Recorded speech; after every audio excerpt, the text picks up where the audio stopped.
तो मित्रों, ये रास्ता है जो आगे की तरफ जा रहा है। बहुत ही ऐसा ज़्यादा कोई बड़ा रास्ता नहीं है और यहाँ से देवप्रयाग का जो संगम है उसको देखने के लिए आगे हम बढ़ रहे हैं। थोड़ा आगे चलने पर जो संगम स्थल है जिसमें अलकनंदा एंड भागीरथी दोनों नदियों का संगम होता है वो आने ही वाला है। वहाँ तक चलते हैं, फिर आपको दिखाते हैं। तो मित्रों, हम अभी यहाँ पर देवप्रयाग में आगे जा रहे हैं और जो संगम पॉइंट है अलकनंदा और भागीरथी नदियों का वो थोड़ा सा आगे की तरफ है। बहुत ही ठंडी यहाँ पर हवा चल रही है और नीचे जो है इतना शोर आपको सुनाई दे रहा है। ये शोर जो है यहाँ से ये जो भागीरथी नदी है वो गुजर रही है जिसके ऊपर ये ब्रिज बना हुआ है हैंगिंग टाइप का। तो उस नदी का शोर आ रहा है। वानर बंदर वो भी यहाँ पर आपको नज़र आ रहे हैं और ये व्यू देखिए आप चारों तरफ। और ये देखिए पीछे की तरफ ये जो भागीरथी रिवर है वो जा रही है। मैं आपको अब बैक कैमरे से और अच्छी तरह से यहाँ का व्यू है वो दिखाता हूँ। देखिएगा मित्रों, इधर से ये ब्रिज बना हुआ है जिस तरफ से हम आए थे और अब आपको मैं दिखा रहा हूँ। यह इस तरफ पहाड़ों में से होते हुए और ये जो भागीरथी नदी है वो आ रही है। उस भागीरथी नदी का जो शोर है उसको आप सुन पा रहे हो।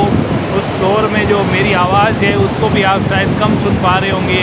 कितना खूबसूरत फ्लो है इस नदी का यहाँ पर देवप्रयाग में। और ये सामने की तरफ देखिए, ये जो देवप्रयाग है वो शहर या ये जो टाउन सा ही है ये बसा हुआ है।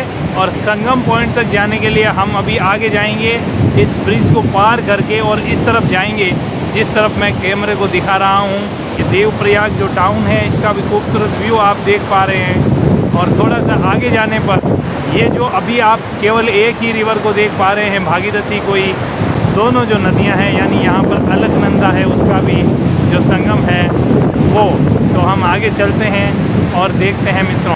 तो मित्रों, हम पहुंच गए हैं यहाँ देवप्रयाग में संगम स्थल पर और इतना खूबसूरत यहाँ का नज़ारा है। क्या सुंदर यहाँ पर हवा आ रही है, मतलब बहुत ही कूल यहाँ का मौसम है। ठंडी हवा, बयार और नदी का ये कल का जो शोर है। मेरे पीछे जो आप देख पा रहे हैं यह है भागीरथी नदी जो कि ऊपर से आ रही है। ऊपर का मतलब बद्रीनाथ सॉरी गंगोत्री साइड से आ रही है। और यहाँ यह जो देवप्रयाग का संगम स्थल है वो आप देखिए यहाँ का नज़ारा। अभी लगभग शाम के 5 बजने का ये टाइम हो रहा है और क्या खूबसूरत व्यू है। दो तरफ पहाड़ हैं और इन पहाड़ों के बीच में नदी का जो बहाव है उसको आप देखिए। और भी लोग यहाँ पर आए हुए हैं, कुछ लोग इसमें नहा भी रहे हैं। अब पीछे की तरफ देखिए आप, उस तरफ से जो नदी आ रही है वो है अलकनंदा। और एक्चुअली अलकनंदा जो नदी है यह बद्रीनाथ की तरफ से आ रही है। तो यहाँ पर दोनों नदियों का जो संगम होता है उसका खूबसूरत व्यू है, ये खूबसूरत नज़ारा है जिसे आप देख रहे हैं हमारे साथ में। इसी नज़ारे को मैं आपको दिखाता हूँ बैक कैमरे से और आप देखिए कितना प्यारा लग रहा है। देखिए मित्रों, वो उस तरफ से जो है अलकनंदा नदी आ रही है और यहाँ सामने की तरफ जो दोनों नदियों का संगम है वो हो रहा है। ये पीछे से इधर से यह जो है ये भागीरथी नदी आ रही है। भागीरथी नदी का वेग है वो यहाँ पर थोड़ा ज़्यादा लग रहा है और अलकनंदा जो है उसका वेग इसकी तुलना में कम लग रहा है। और दोनों जो है उनका जो पानी है उसमें भी थोड़ा सा फ़र्क यहाँ पर आपको नज़र आएगा। पास से देखने पर जो भागीरथी नदी का पानी है वो थोड़ा सा लाइट है कलर में और जो अलकनंदा का पानी है वो थोड़ा सा डार्क है। तो दोनों का जो संगम है और क्या प्यारा पॉइंट है यहाँ पर। उत्तराखंड देवभूमि के अंदर कई दिनों से जो ख्वाहिश थी यहाँ पर आने की वो पूरी हुई है। बहुत यहाँ पर कूल हवा चल रही है, बहुत अच्छा मतलब नज़ारा, मौसम अपने आप में मन करता है यहाँ पर बैठ जाएं और देखते रहें, इस बहाव को देखते रहें, गंगा नदी को देखते रहें। क्योंकि भागीरथी और अलकनंदा मिलने के बाद में ये गंगा ही कहलाती है। कितना सुंदर।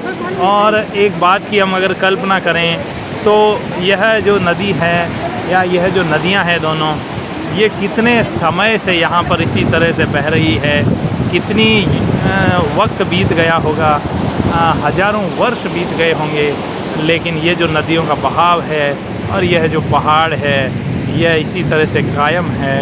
और मनुष्य कितना क्षुद्र है इन सब चीज़ों के सामने, कितना छोटा है मनुष्य इन सब चीज़ों के सामने, क्योंकि ये हज़ारों वर्षों से इस तरह से बह रही है और मनुष्य का जो जीवन है वो कुछ वर्षों का होता है।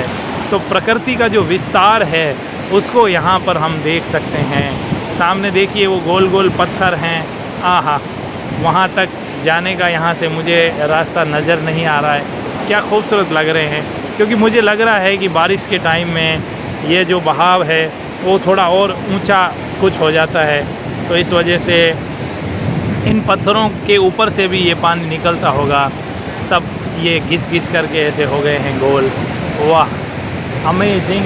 देवप्रयाग बहुत ही अच्छा लग रहा है यहाँ पर आने के बाद में। मित्रों, देवप्रयाग तक ऋषिकेश से जब मैं रवाना हुआ था तो ऋषिकेश से करीब करीब 70 किलोमीटर देवप्रयाग पड़ता है, और यहाँ तक आने का जो रास्ता था वो बहुत काफ़ी कुछ घुमावदार था।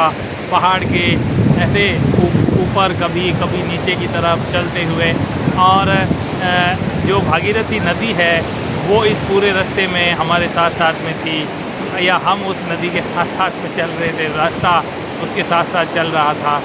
और यहाँ पर आने के बाद में बहुत ही खूबसूरत लग रहा है। तो यहाँ देवप्रयाग से हम इस वीडियो को यहीं पर एंड करते हैं। पूरा देखने के लिए आपका बहुत बहुत शुक्रिया। कैसा लगा ये कमेंट में लिख करके ज़रूर बताइएगा।